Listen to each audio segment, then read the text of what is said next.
Quand doit-on nommer un commissaire aux comptes en 2026? Dans le contexte français en 2026, la nomination d'un commissaire aux comptes est régie par les seuils rehaussés par le décret du 28 février 2024. Ces règles s'appliquent pleinement aux exercices clos en 2025 pour une nomination effective lors des assemblées générales de 2026. Voici les critères précis pour savoir si une nomination est obligatoire. Premièrement, les sociétés commerciales classiques telles que les SAS, SARL, SA ou SNC.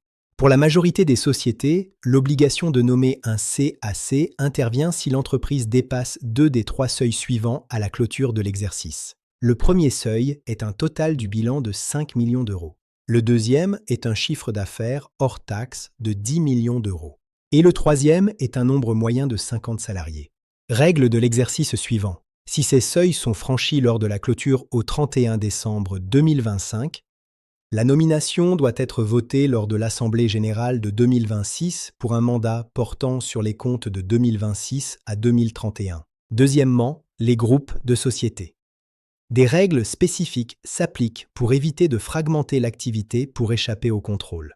La société mère d'un petit groupe doit nommer un CAC si l'ensemble consolidé, mère plus filiale, dépasse les seuils cités précédemment. Une filiale contrôlée par une société mère, elle-même ayant un CAC, doit nommer son propre commissaire aux comptes sous certaines conditions. Elle doit le faire si elle dépasse seule 2 des 3 seuils réduits suivants. Un total du bilan de 2 500 000 euros, un chiffre d'affaires hors taxe de 5 millions d'euros et un nombre de salariés fixé à 25. Troisièmement, d'autres cas d'obligation existent en 2026, notamment pour les associations et les SCPI.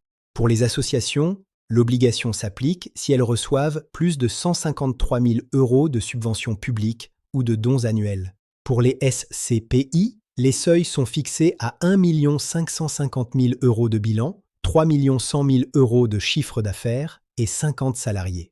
Une nomination judiciaire peut aussi être demandée par des associés représentant au moins 10% du capital s'ils justifient d'un motif légitime. Enfin, une nomination volontaire est toujours possible, notamment pour rassurer des investisseurs.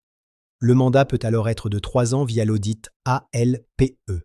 En résumé, si l'examen de vos comptes de l'exercice 2025 révèle un franchissement des seuils, l'Assemblée générale doit désigner le CAC au cours du premier semestre 2026. Contactez-nous pour un suivi personnalisé.